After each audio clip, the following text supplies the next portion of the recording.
Ben, bos días a esta segunda xeira dominical agora dos novenos encontros.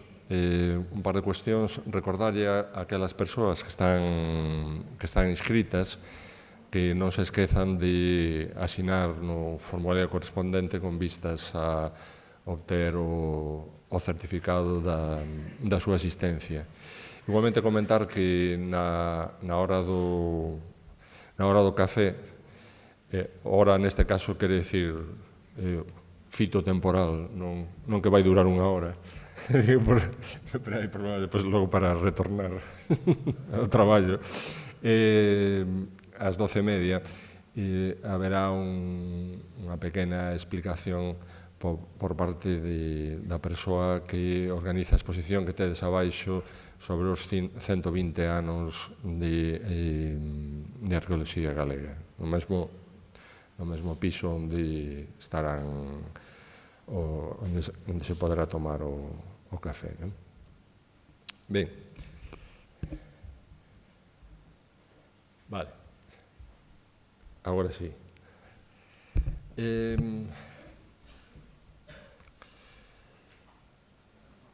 Hai xa presentar ao profesor Arturo Ruiz da Universidade de Jaén é un pouco pretencioso pola miña parte.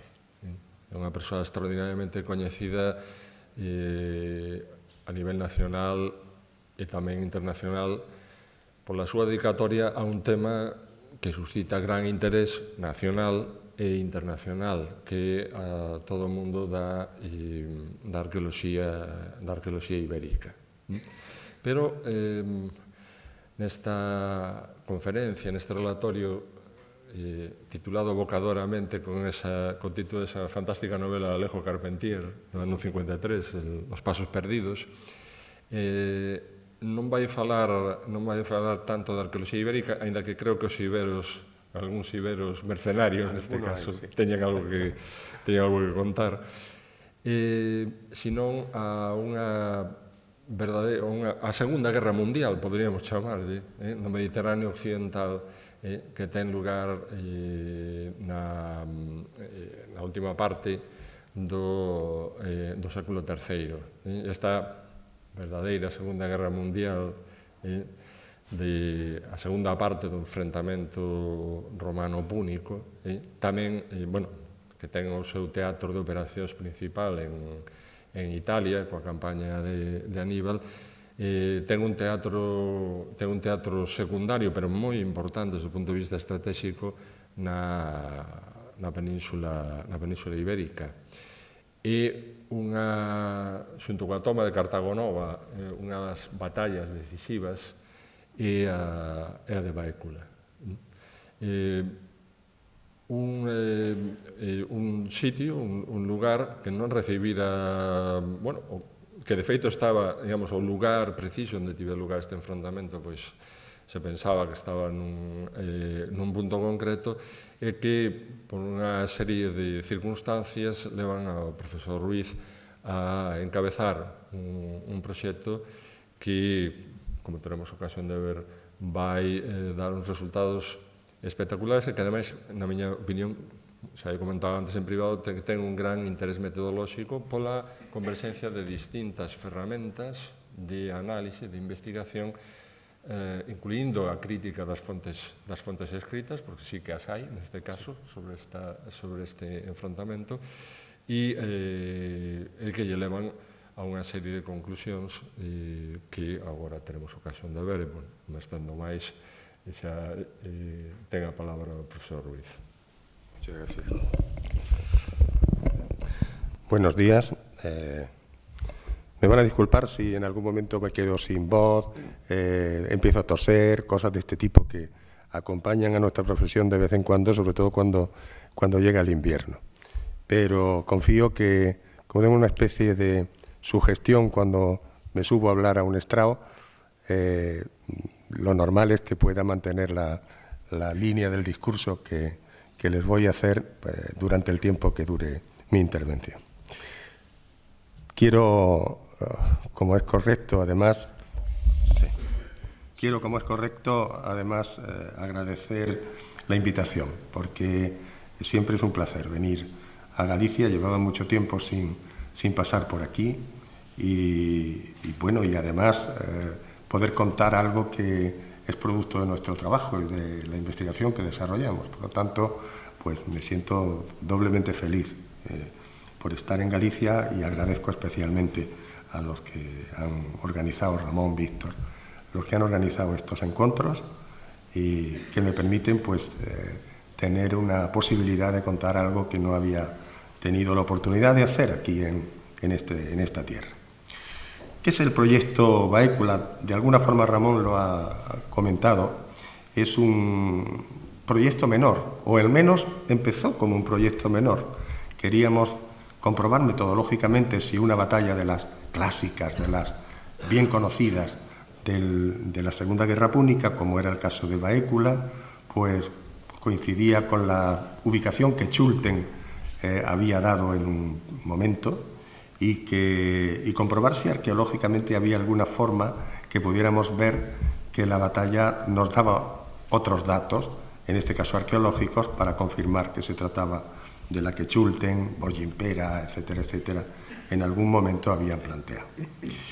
Y así lo hicimos, con un equipo que luego fue creciendo porque nos dimos cuenta, como ahora veremos, que la batalla no estaba en el sitio donde se decía tradicionalmente o donde decían tradicionalmente los historiadores y arqueólogos de principios del siglo XX, y lo que hicimos fue dar un salto cualitativo y cuantitativo. Bueno, cuantitativo no tanto, porque los dineros no han sido nunca abundantes en este proyecto, pero al menos sí para poder trabajar un poco con esta idea.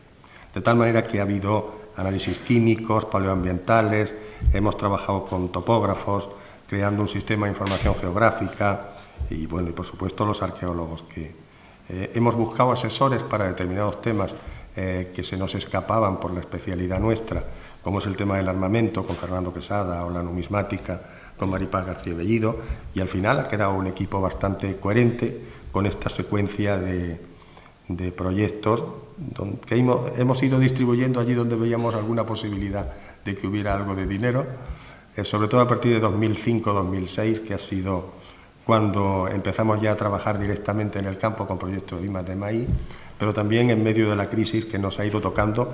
A pesar de todo, hemos conseguido por lo menos mantener el proyecto activo, ¿no? Bueno, se han hecho artículos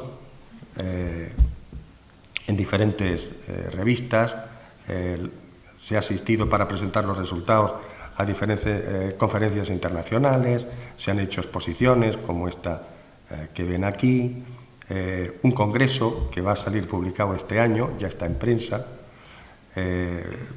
publicidad en los medios de difusión como desde el National Geographic hasta Archaeology, ABC, El País, se han hecho eco del trabajo e incluso al final estamos participando dentro del Consejo de Europa de una ruta que se llama la Ruta de Aníbal o el Camino de Aníbal, y que es una ruta que pretende conectar todos los espacios de la Segunda Guerra Púnica desde Túnez, pasando por España y Francia hasta, lógicamente, Italia. La primera constancia la primera reflexión que tenemos que hacer es el tema de la memoria perdida. Es decir, ni siquiera Bailén recordaba, la gente de Bailén, que es donde tradicionalmente se ha ubicado la batalla, recordaba que de una manera natural siempre se hubiera sabido que allí estaba la batalla de Baécula. En realidad son los generales de la Primera Guerra Mundial, de la mano de Schulten, los que deciden que allí se dan las condiciones para que la batalla se pueda producir, y cuentan con un elemento toponímico que es importante, y es que Bailén se parece mucho, puede descender de la palabra Baécula. Pero no tienen que olvidar que no muy lejos de Bailén está Baeza, que tiene un nombre, un topónimo mucho más próximo a Baécula, y que de hecho en el siglo XVI y XVII, cuando había que hablar de la batalla de Baécula, se citaba Baeza y no se citaba Bailén. Pero en un momento determinado, cuando hace el primer dibujo de cómo fue la batalla y el movimiento de las tropas Chulten, y Bosch Gimpera lo recoge en la Historia de España de Menéndez Pidal.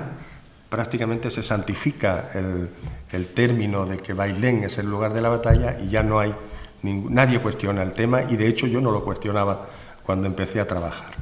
Aquí tienen claramente lo que es el circuito de lo que hemos hablado de la ruta de Aníbal. Yo creo que habría que incluir también el norte de África, porque hay elementos o pueblos como los númidas que participaron indudablemente en esta guerra, pero lo que me refiero es fundamentalmente a este núcleo, que es un poco donde se produce el cambio del signo de la guerra. Toda la primera parte de la guerra, hasta el prácticamente 2008, gira sobre la base del dominio y la sorpresa que los cartagineses dan al hacer que, cruzando los Alpes, Aníbal llegue a Italia. Y a partir del 207-208, incluso del 211, cuando mueren los dos Escipiones, el padre y el tío de Escipión el africano, ya hay un giro que se va poco a poco, o va cayendo poco a poco del lado de los romanos, hasta que al final prácticamente los romanos en el 206, bueno, en el 106 en España, en la península ibérica, y en el 203 en Cartago, significan ya el final del proceso que marca la guerra. Respecto a los nombres, ya le he dicho, no me voy a entretener aquí nada, simplemente que a partir de 1836 ya se empiezan a decir por primera vez que podía estar en Bailén, pero bueno, básicamente ya ven que desde 1574 se estaba diciendo que era en Baeza, y algún otro autor como Fernández Guerra se lo llevó a Vilches y otro a Porcuna. Es decir, la cosa no estaba clara hasta que no se legitima, digamos, con la publicación del mapa en la obra de Menéndez Pidal. El factor arqueológico en el caso de Bailén, por otra parte, no tenía muchos elementos claros.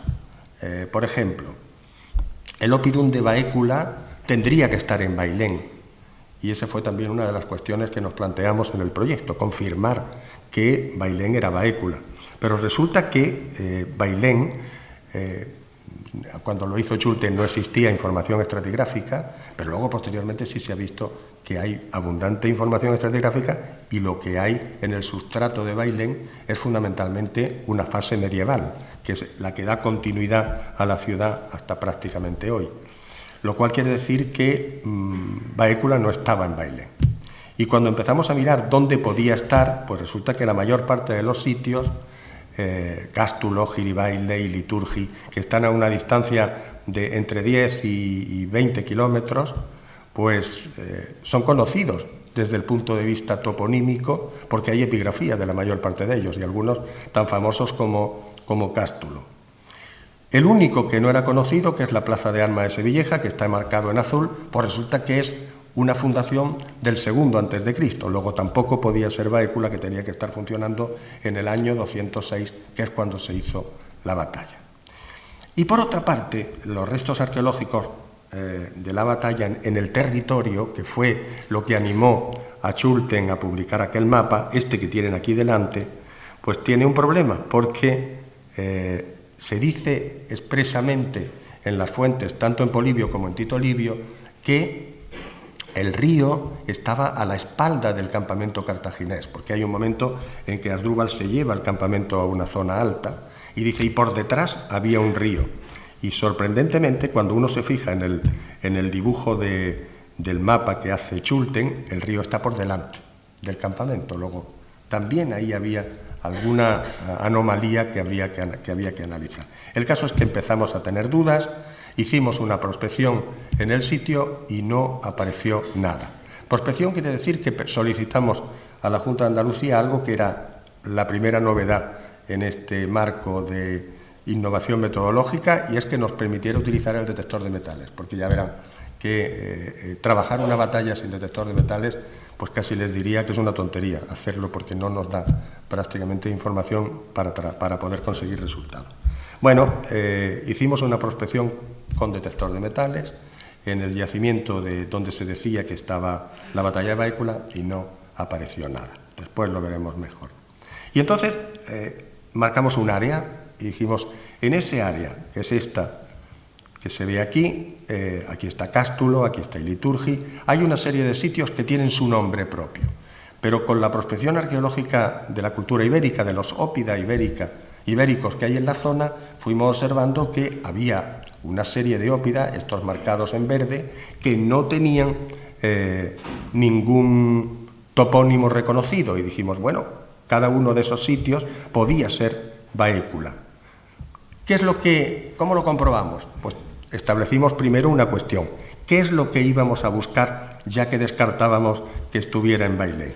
Pusimos a un lado la fuente de Tito Livio, por otro lado Polibio, el ejército de Asdrúbal estaba cerca de la ciudad de Bécula, y fuimos reconstruyendo con un software lo que sería el espacio donde, según Tito Livio y Livio, y según interpretábamos, y Polibio, y según interpretábamos nosotros, sería la forma del espacio, del territorio, del escenario donde se iba a dar la batalla.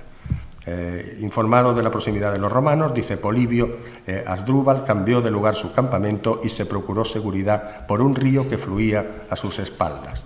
Seguimos viendo los textos, la altura que tenía una explanada en la parte más alta, por delante y por los lados ceñía todo su contorno una especie de ribazo abrupto. Con esa idea ya nos hicimos colectivamente el grupo de trabajo la forma del escenario de la batalla. Tengo que decirle una anécdota. Pensábamos que lo habíamos hecho bien, pero nos habíamos equivocado porque nadie se le ocurrió pensar el tamaño del espacio y todos fuimos buscando lo que consideramos que en arqueología para nosotros en Jaén era un gran espacio, un ópidum de 20 hectáreas, 25, 30 hectáreas, hasta que de pronto descubrimos que el escenario de una batalla es mucho más que eso. Estamos hablando de 400, 500 hectáreas y eso nos hizo revisar las prospecciones que lanzamos al principio. Nos fuimos a cada sitio, a cada ópidum, a cada ciudad ibérica, trazamos un círculo alrededor de ella, ciudad ibérica que no tuviera nombre ibérico reconocido, trazamos un radio de 5 kilómetros, que es lo que un poco concluimos que podía haber significado el movimiento del ejército cartaginés en una noche para subir a un cerro y construir un nuevo campamento. Más de 5 kilómetros parecía un poco exagerado, pero de todas maneras lo hicimos flexible y comenzamos a buscar dentro de ese espacio qué sitios topográficamente coincidían con lo que habíamos decidido buscar. Así fuimos viendo uno por uno todos los sitios arqueológicos. Cuando descubrimos que nos habíamos equivocado de escala, pues tuvimos que volver otra vez a los sitios, aumentar el tamaño del territorio, del escenario que queríamos estudiar y volver a intentarlo. Y cuando lo volvimos a intentar, solo uno de los 11 sitios arqueológicos nos dio resultado. Este que ven aquí, los Turruñuelos, y particularmente que es este el ópidum, y el Cerro de las Albacas, que es este que tenemos aquí. Lo que hacíamos siempre, aquí estamos desde el ópidum mirando el Cerro de las Albacas, fíjense el tamaño que tenemos enfrente, es un espacio, un escenario de, como ahora verán, de 400 hectáreas aproximadamente. Bueno, en el Cerro de las Albacas coincidían todas las informaciones que teníamos. Dice, por detrás había un río, dice Tito Livio, este es el Cerro de las Albacas. Ven que hay un río que va prácticamente rodeando el cerro. Lo que pasa es que también aquí influyen otros conceptos. Nosotros al principio buscábamos un río, pero estos son dos ríos. Uno es el Guadalquivir, que viene bajando desde aquí para allá, y otro es el río de la Vega o río de Cazorla, que se mete también como afluente en un punto cercano al Cerro de las Albacas. Y respecto estamos ahora en este paisaje de olivar, que ahora van a ver lo impresionante y lo bueno que es metodológicamente para nuestro trabajo el que sea así, pero fíjense cómo estamos en una balsa, en una parte alta, con el GPS colocado para tomar los datos, y fíjense cómo se ve una plataforma en la parte superior y al fondo hay un rellano y vuelve otra vez físicamente a subir el espacio hasta crear esa especie de área abrupta, de un ribazo abrupto, como dice el propio Tito Livio, que permite incluso que quepa el ejército, que quepa aquí el ejército púnico completo. Bueno, hicimos una primera prospección, entonces no sabíamos tampoco si eso era importante o no, a ver si había cerámica del momento. Había cerámica ibérica, no tenía por qué haberla, después hemos llegado a la conclusión de que realmente no tenía por qué haberla, pero es verdad que aparece. Y después estuvimos prospectando con detector de metales, haciendo unos pequeños sondeos, y nos empezaron a aparecer desde un proyectil de onda hasta unos dardos. Seguimos investigando, en los fondos del Museo de Jaén apareció alguna moneda procedente del Cerro de las Albahacas, o este puñal celtibérico que también va bien con la época y que además no tiene ningún sentido que esté en tierras de Jaén, puesto que es un arma que procedía de los mercenarios que seguramente acompañaban al ejército. Y bueno, la gente del pueblo de pronto empezó a ver que tenía una memoria escondida en sus cajones, con una serie de materiales como las producciones de moneda de los campamentos cartagineses, alguna fíbula, glandes, pasarriendas, es decir, toda una serie de elementos que al final acaba uno reconociendo que era el secreto mejor guardado y mejor conocido para la comunidad de toda la zona, ¿no? Esta es más o menos la zona que corresponde al área que estamos viendo. Esto es Turruñuelos. Fíjense cómo se ve de grande el Cerro de las Albahacas, que es esto de aquí, y aquí está ya la mole de la Sierra de Cazorla, Segura y Las Villas, que es un bosque y un paraje natural espléndido. En el siglo VI, para que se hagan una idea un poco del tema, existían en el siglo IV, existían una serie de núcleos, de grandes núcleos, con la población concentrada, y cuando termina la Segunda Guerra Púnica ven cómo se dispersa la población. No matan a la gente los romanos después de haber ganado la batalla, pero sí los sacan de los ópida, de las grandes ciudades ibéricas que había, y los dispersan, como se puede ver aquí. Bueno, estaba inserto Turruñuelos dentro de un territorio que indudablemente gobernaba Cástulo, que era la gran ciudad en esa zona, pero eran sistemas, estos ópida, articulados en una pirámide de tipo clientelar, que en un momento determinado se podía desmontar y aparecían los ópida individualizados y gobernados por sus propios príncipes o linajes, de tal manera que tampoco era muy extraño el tema. ¿Qué estrategia de investigación, una vez que teníamos decidido el sitio, decidimos que había que desarrollar?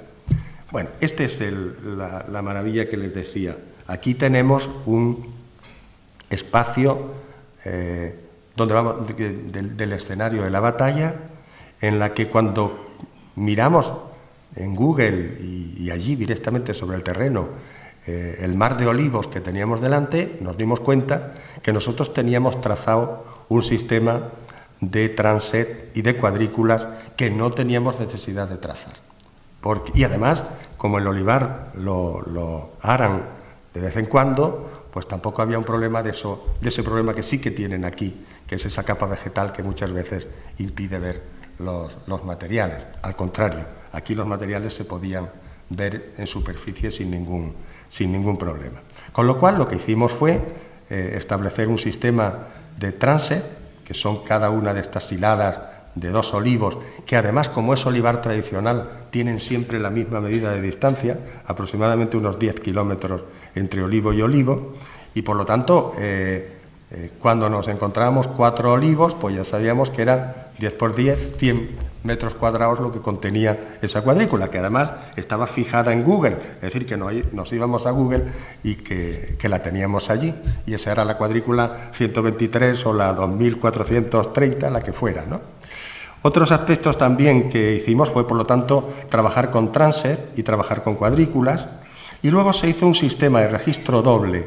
Por un lado, una bolsa general de la cerámica que correspondía a cada cuadrícula, que se recogía, si había una cosa excepcional, alguna campaniense, etcétera, etcétera, sí que se tomaba directamente con GPS, y luego una serie de bolsas diferenciadas individualmente de material metálico, que se obtenía porque era el que nos iba a dar más información.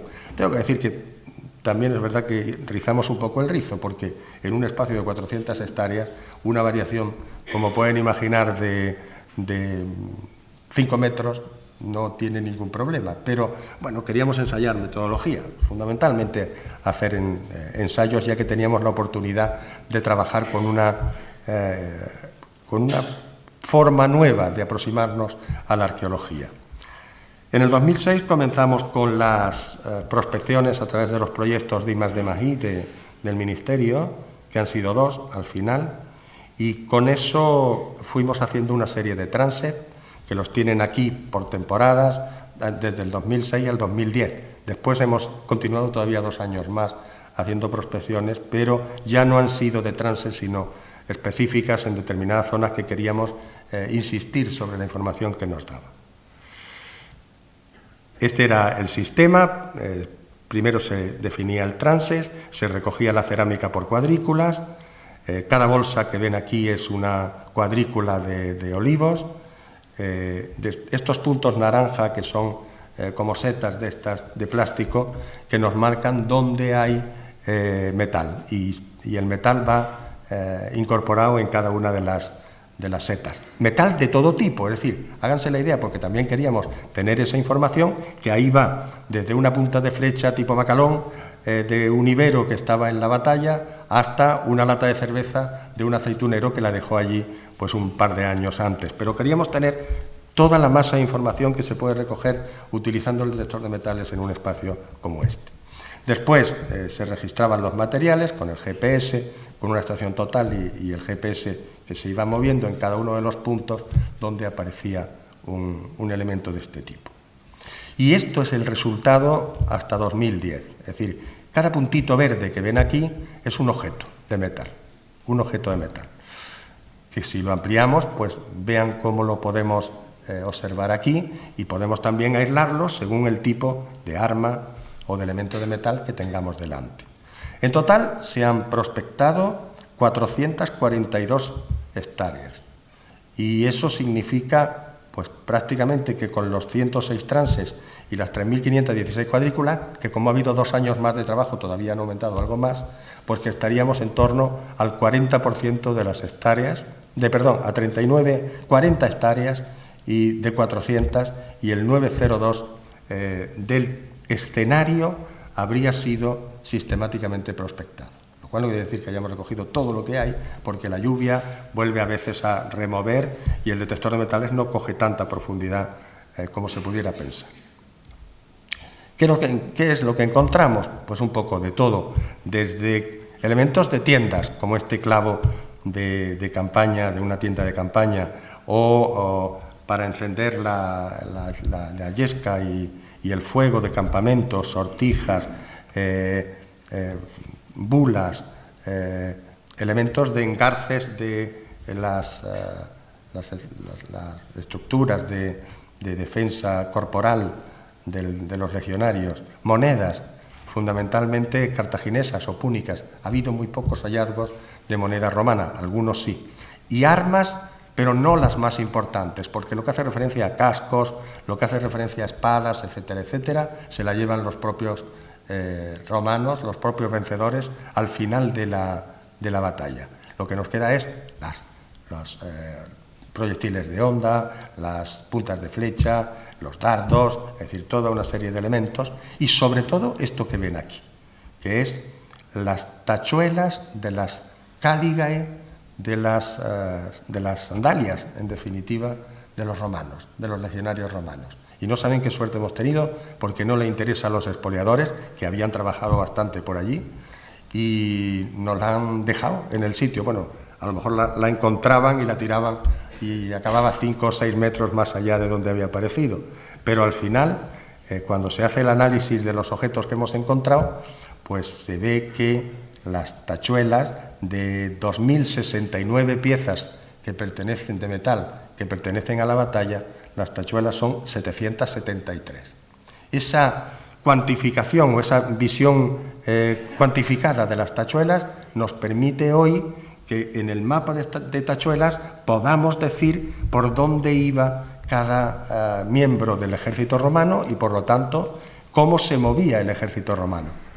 Ventaja que, o cuestión que nos da una ventaja sobre Polibio y Tito Livio, y es que nosotros podemos aportarle el movimiento de la tropa directamente allí, contrastarla con algunas de sus planteamientos y avanzar cosas nuevas si fuera necesario. Por lo demás, pues ya pueden ver más o menos, hemos localizado 6.160 objetos, de ellos 2.069 son de la batalla. Hay un objeto que no pertenecen al acontecimiento, un total de 1.689, y luego tenemos una especie de fondo de armario de 2.400 objetos que hasta ahora el equipo de arqueólogos de Teutoburgo y nosotros nos cambiamos de vez en cuando algún material, porque de pronto ellos dicen, ¡ay, pero si esto lo tenemos nosotros, si es no sé qué! Y entonces rápidamente nos vamos a nuestro inventario y buscamos todos los elementos que hay ahí y lo pasamos de ese cajón al cajón de objetos registrados propios de la batalla. Porque no hay apenas historiografía, y estoy hablando de dos yacimientos de dos batallas romanas de muy diferente época. Bueno, ni qué decir tiene que batallas de la Segunda Guerra Púnica es que no podemos compararlas con nadie. Fernando Quesada nos decía el otro día, ahora ya pueden empezar a compararla con nosotros, pero todavía lo que es nosotros no podemos compararla con ninguno. Bueno, total de objetos no determinados, 2.400 que están ahí a la espera de que puedan ser definida su función, y el total de cuadrículas 5.016. Fíjense una historia.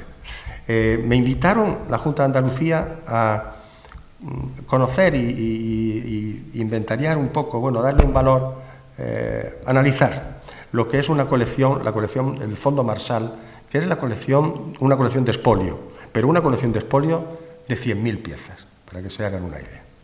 Y bueno, encontramos naturalmente lo que la gente de allí del pueblo de Santo Tomé decía que había pasado, que hubo un tiempo en que iban allí todos los expoliadores de Sevilla y que iban con sus detectores de metales a buscar monedas cartaginesas. Bueno, pues efectivamente, este es el resultado que nos da el total de los materiales que tenía el Fondo Marsal procedentes del Cerro de las Albahacas. Fíjense, nosotros tenemos 773 tachuelas, ellos tienen 210 monedas, que es la pieza que más aparece. Es lógico porque de alguna manera seleccionaron también el metal que había que buscar, que era el bronce, la plata, etcétera, etcétera. Pero fíjense la variedad de cosas que nosotros encontramos de la época, del momento, y las que encuentran ellos, que están, como pueden imaginar, muy seleccionadas. Es más, en la colección Marsal hay una serie de fotografías, todas las monedas que ven aquí, perdón, en la colección Marsal se fue, y además lo dice así el propio Marsal, se fueron a Bailén a buscar la batalla de Báecula, y lo que encontraron fue todo esto que ven aquí, que son monedas romanas, fundamentalmente monedas romanas, con lo cual se excluye claramente, como lo habíamos hecho nosotros, que aquel lugar fuera el lugar de la batalla. Vamos a ir un poquito más rápido. Son estos materiales que veis aquí, también alguna cosa de fíbulas, etcétera, etcétera.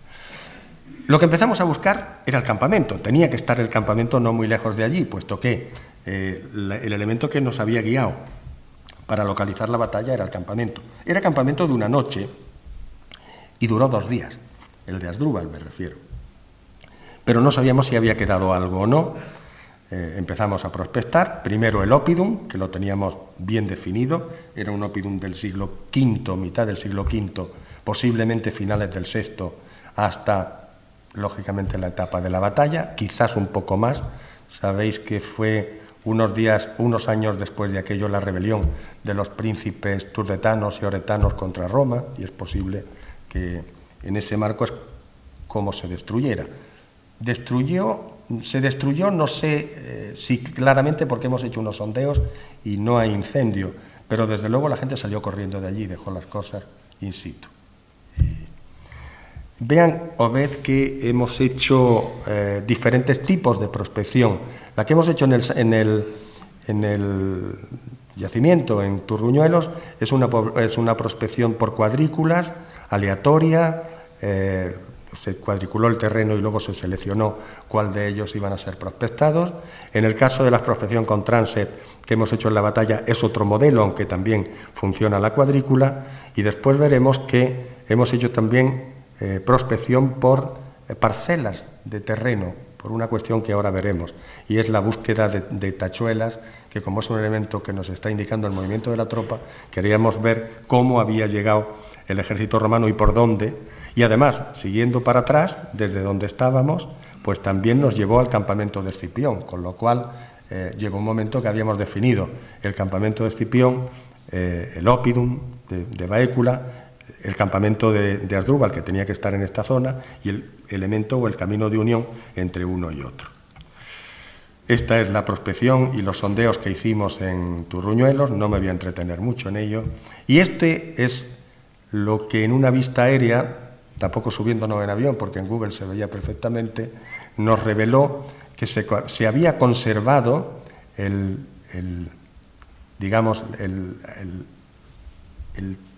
corte en el mapa de lo que era el áger del campamento de Asdrúbal. Fijaros bien, si yo lo marco, ahora se ve muy bien, y si lo desmarco, pues todavía se ve mejor, porque ahora ya sí que tenemos posibilidad de verlo. Es un campamento de 57 hectáreas, porque no hay que olvidar que en ese campamento están también los elefantes del ejército de Asdrúbal, que en un momento dado de la batalla se fueron, se los llevó a Asdrúbal.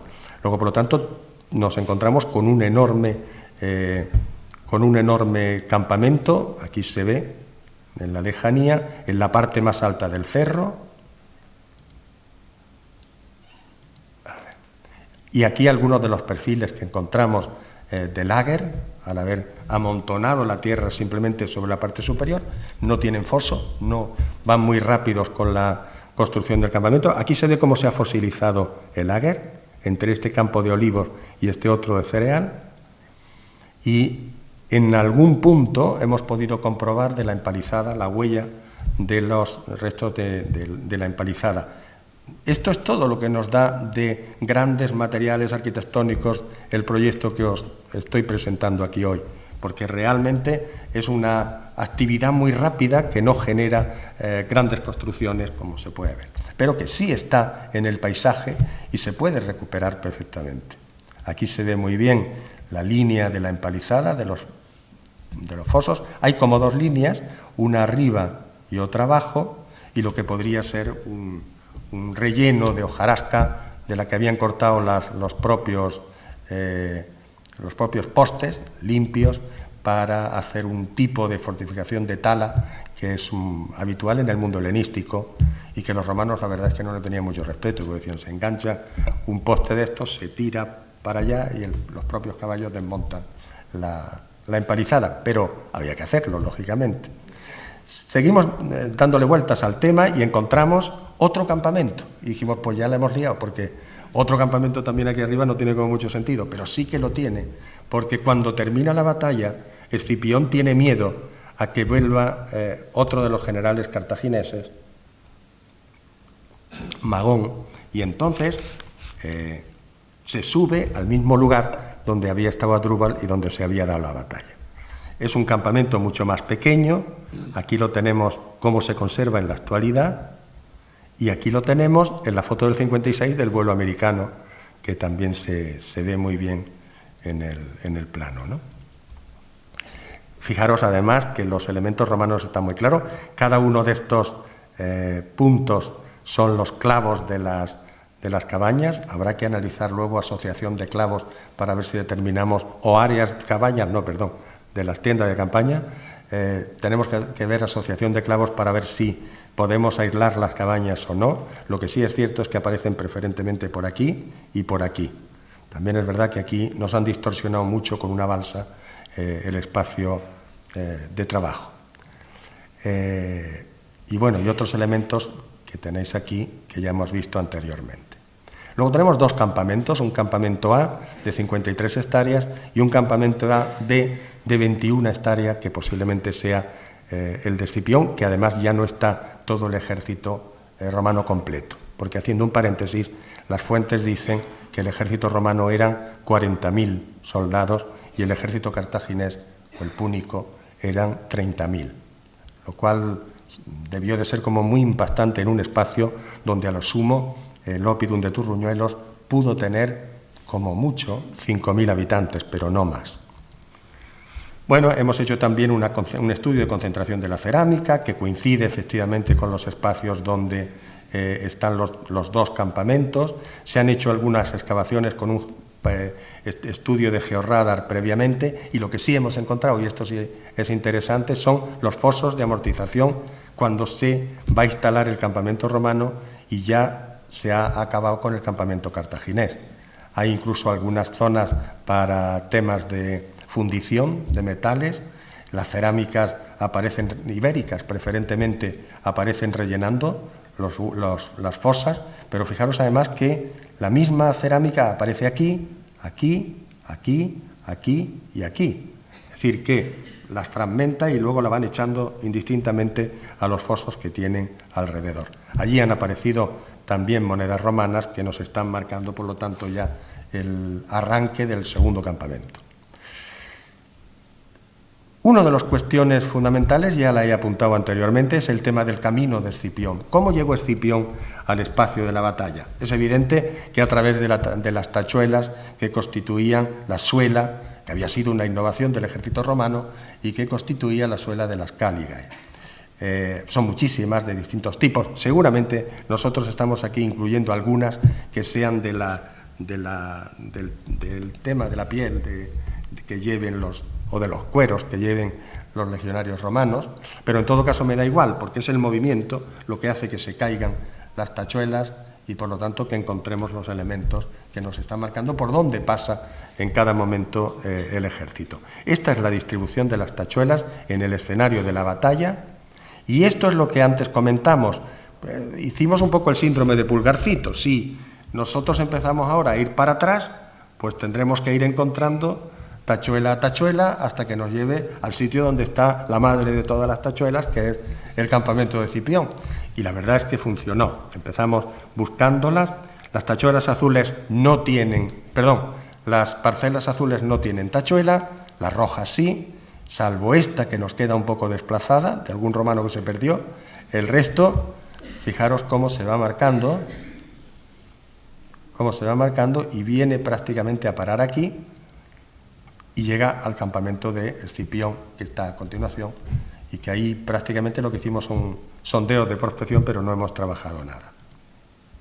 Este sería el camino, más o menos, siguiendo una imagen de Google, y llegamos ya al campo de batalla. Vamos a ver cómo plantearnos el campo de batalla.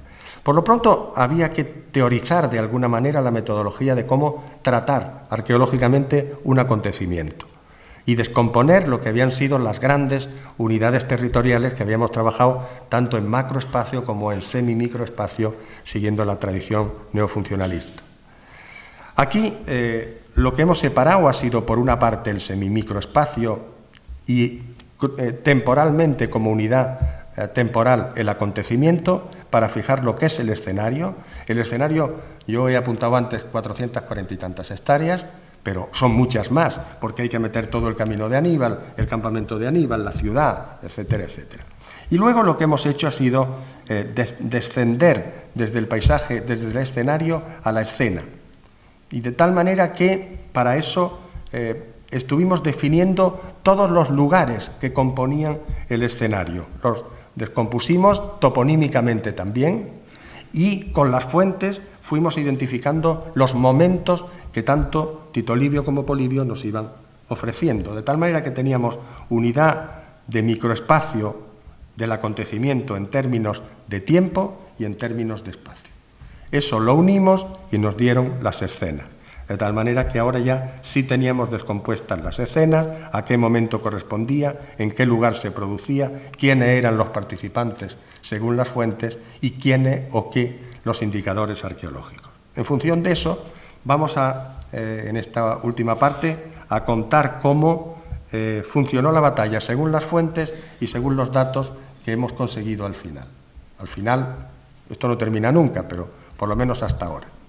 Esto que ven aquí es Turruñuelos, en amarillo.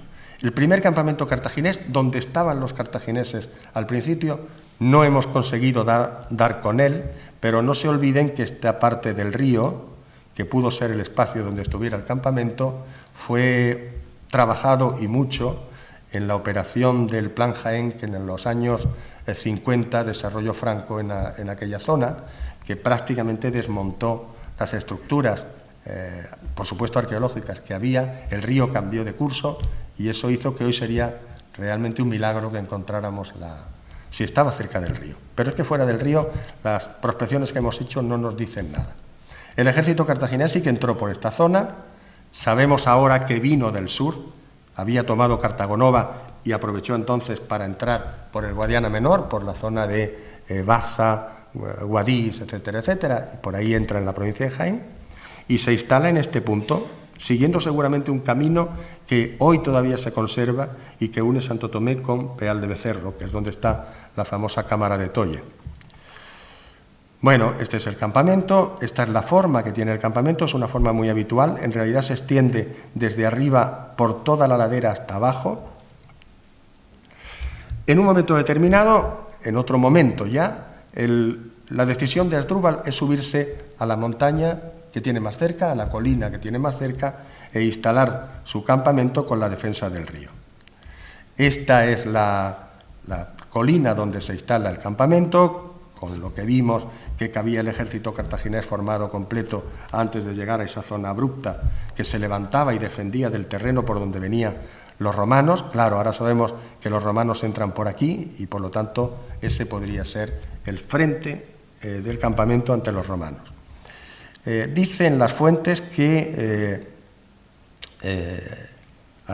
Escipión mandó o dispuso dos grupos de legionarios, uno para evitar que la huida de los cartagineses se produjera hacia la sierra y tuviera núcleos de rebelión en esa zona, y el otro no lo sabemos muy bien, pero a lo mejor aquella parcela que tenía tachuelas perdida, que se nos separaba, nos lleva algún día a recuperar lo que podía ser uno de estos puntos, porque dice, en el camino que iba desde los campos a la ciudad, y por lo tanto no tendría nada de particular que estuviera por ahí.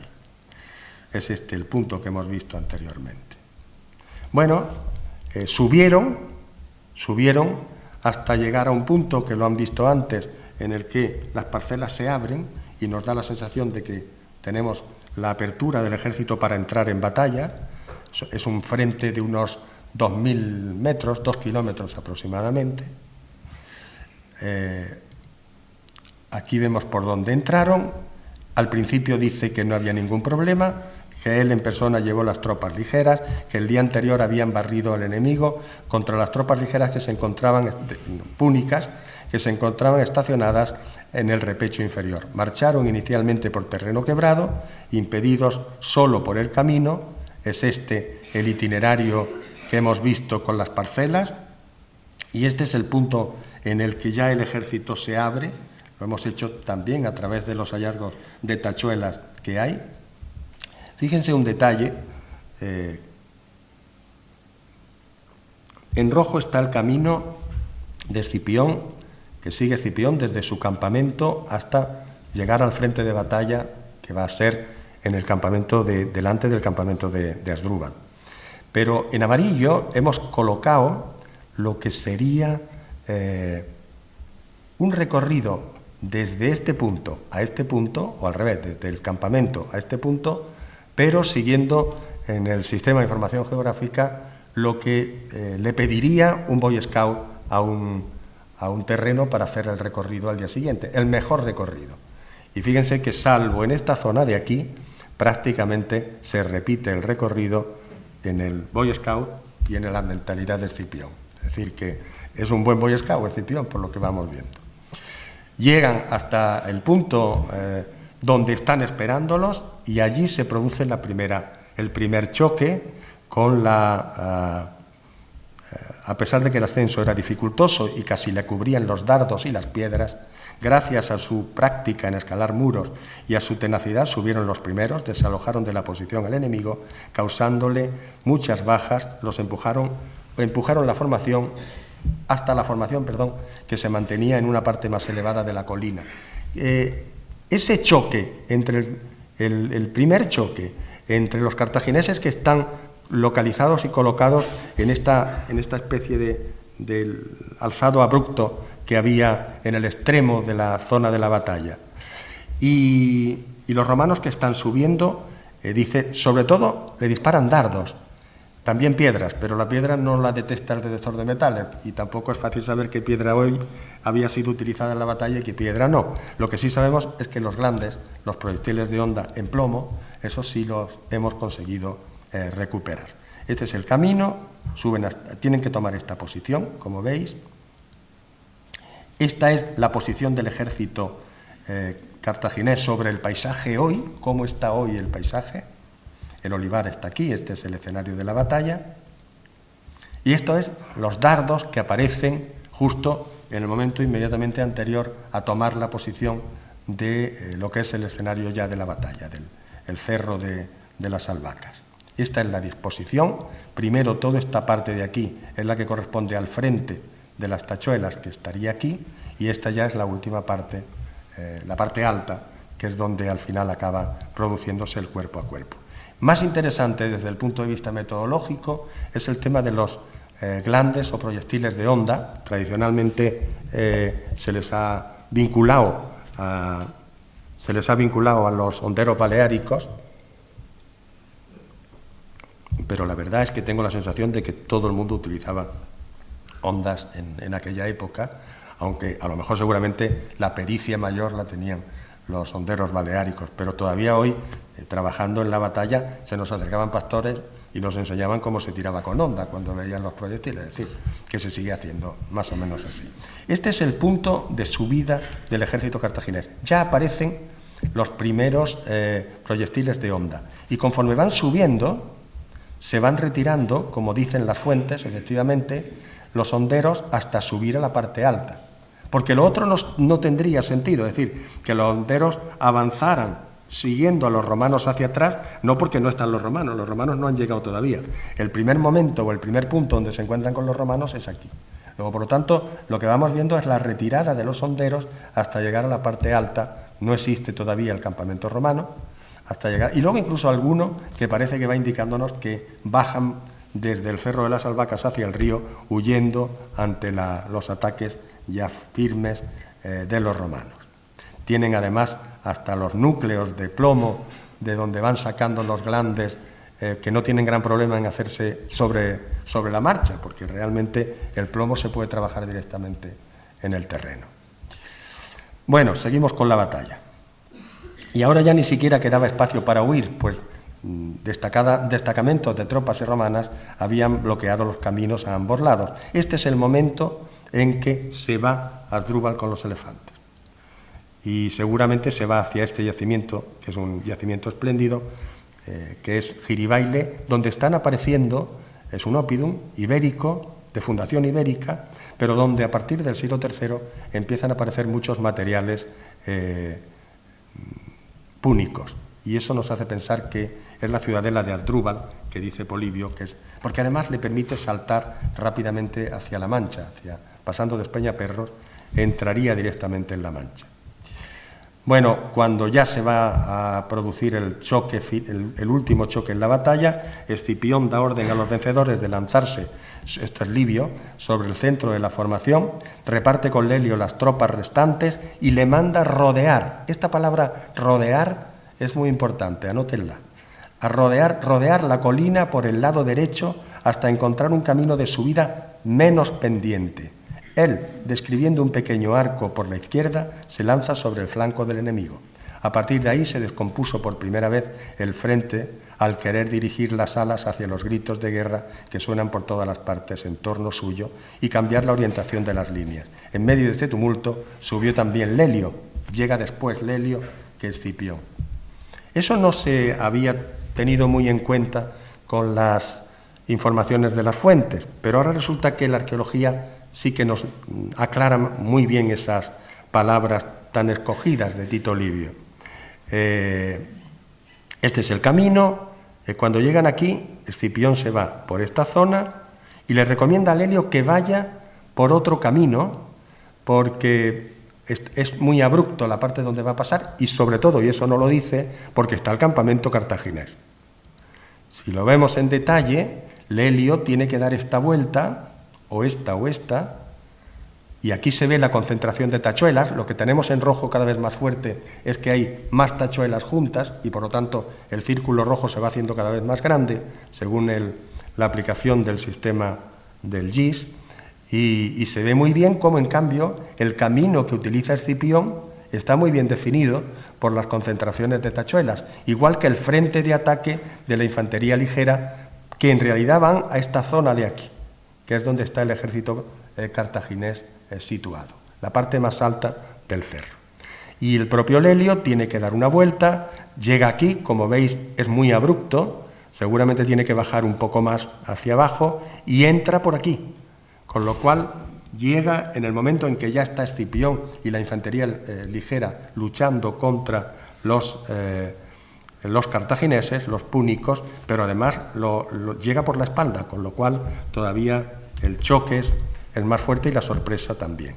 Este es el movimiento de Escipión, en amarillo el recorrido excelente que se recomendaría para los Boy Scouts, es prácticamente el mismo, como podéis ver. El camino que elige además Escipión es un camino que no se ve desde la parte alta del asentamiento, es decir, es una zona de sombra, aunque posiblemente esto no tenga tanta importancia. Fernando Quesada nos decía que el movimiento de la tropa pesada y de los caballos levantaría un polvo que no haría falta que fueran ocultos, porque se estaría viendo desde cualquier sitio. Este es el frente. Una vez que han tomado este punto, avanzan hacia el fondo. Esta es la zona de la balsa del agua que hemos visto, y esta es toda la meseta que luego será el campamento cartaginés romano, y que es el punto más alto de la zona. Ahí se encuentran muchas fíbulas, incluso unos grilletes hemos encontrado también en esa zona. Las fíbulas tienen una repartición o se reparten pues indistintamente por todo el escenario. Se ve que las capas y los elementos que van cosidos por las fíbulas se rompen y se caen las fíbulas, se pierden el camino. Las monedas, hay alguna moneda de Sagunto, de Arse, hay también alguna moneda de plata de Aníbal, pero preferentemente son estas pequeñas monedas púnicas las que se repiten una y otra vez. Este es el mapa de monedas de todo el escenario de la batalla. Y una cuestión importante que tendríamos que tener en cuenta aquí. Las amarillas son las que corresponden a monedas medievales, hasta las perragordas de la época de Franco están ahí, cuando se han encontrado se han documentado. Y fijaros cómo la concentración de monedas, fundamentalmente púnicas, salvo una romana que me parece que hay, púnicas e ibéricas, son cástulos preferentemente, están localizadas en el escenario de la batalla, en la entrada de Escipión, cuando abre su ala a la izquierda, y también en la huida, seguramente, del campamento cartaginés, en un momento dado ya coincidiendo con la salida de Asdrúbal. Esto que tenemos aquí son la posición de las lanzas, regatones y jabalinas en amarillo, y dos tipos de flecha. La flecha tipo Macalón, que es una flecha ibérica, es una flecha en bronce con un pequeño garfio. Es muy interesante ver la posición de las flechas tipo Macalón, porque están en los extremos del frente púnico, y ver en cambio la disposición de los glandes, de los proyectiles de honda, que están en ese sentido que hablábamos, es decir, lo encuentran los romanos cuando están ascendiendo hacia el punto del escenario de la batalla y la retirada hasta subirse a la parte alta del cerro. La concentración, por otra parte, de los puntos amarillos y naranjas en esta zona nos está definiendo el área del cuerpo a cuerpo. Puede haber excepciones, como esta pieza en este punto, pero realmente la concentración está aquí producida y es aquí donde se da el choque, incluso en parte del campamento, en el interior del campamento. Hay elementos como estos que tenéis aquí, que son espuelas, aquí dispuestos en esa zona de conflicto, de choque, desde pila, soliferrum, jabalinas númidas, que más o menos vienen a reproducir este espacio que tenemos aquí. Las lanzas están en rojo, las jabalinas están en azul. Las flechas tienen una disposición al contrario, se extienden por todo el escenario de batalla, están permanentemente en todos los sitios. Pero se ven muy diferentes los dardos, que tienen una extensión más amplia y mucha más abundancia, las flechas con aletas, estas son las puntas tipo Macalón, que nos indica dónde están los mercenarios ibéricos, y estas son las flechas cónicas que también se asocian a Roma. Por último, este es el campamento, la parte alta del campamento, donde, como es natural, siempre colocan antenas de telefonía, porque suele ocurrir así en los sitios arqueológicos altos. Y aquí tienen la disposición sobre las tachuelas, la disposición del movimiento de las tropas del ejército romano. Este es el campamento. Este es el campamento. Vean, esta es una de las puertas y esta es otra de las puertas. Fíjense que en esta puerta no hay ni una sola tachuela, y lo hemos prospectado igual que hemos prospectado la otra. Esta, en cambio, sí que tiene la puerta está un poquito más arriba aquí. Esta, en cambio, sí que tiene una presencia masiva de tachuelas. Luego nos dice, y lo cual es lógico, que si el ejército romano ya ha tomado esta posición y está subiendo hacia la plataforma superior para entrar en conflicto, hay una parte del ejército que se va hacia la puerta del campamento, entra en el campamento y sube hacia arriba. Mientras tanto, está pasando Lelio por aquí, y por eso hay puntas de tipo Macalón en esta zona, porque en este límite de la empalizada del campamento están los iberos, o hay un grupo de iberos que dispara con puntas de tipo Macalón. Lelio pasa, no le interesa pararse aquí, por lo tanto no hay detención, el ejército o las tachuelas siguen hacia arriba y entra por la parte de atrás. Y mientras tanto, los romanos que han entrado ya en el campamento se van hacia esta zona, que es donde están las antenas, que es la parte más alta del campamento. Esto no lo cuenta ni Polibio ni Tito Livio, que ya lo estamos sacando de la propia metodología de investigación que hemos desarrollado para la batalla de Baecula. Este es el interior del campamento, las antenas están aquí colocadas, se puede ver cómo en azul están los dardos y en rojo están las lanzas y jabalinas. Al principio hay una concentración más fuerte de dardos, cuando seguramente está yéndose hacia la parte alta el ejército púnico, y luego la última parte lo que dominan son preferentemente las armas largas, es decir, es el cuerpo a cuerpo entre cartagineses y romanos. Y por último se produce el traslado del ejército de Escipión a la zona donde estaba el conflicto, huyendo o ante la posibilidad de que Magón llegue con un ejército de refuerzo a la altura o al sitio donde estaba Asdrúbal. Fíjense, estos son los momentos que hemos determinado anteriormente. Los que están en rojo es porque hemos conseguido confirmarlos arqueológicamente. Los que están en negro es porque o falta algo o no se han conseguido determinar. Y de los 9 momentos que tenemos aquí, pues solamente hay 2 que no se ha podido saber nada. ¿Dónde estaba el primer campamento? Y este que es la localización de las 2 cohortes de Escipión. Pero en el resto, prácticamente, se puede decir que hemos conseguido, a través del documento arqueológico, completar la lectura que nos estaban haciendo las fuentes escritas e incluso en algún caso añadir elementos de información a las fuentes escritas. Muchas gracias.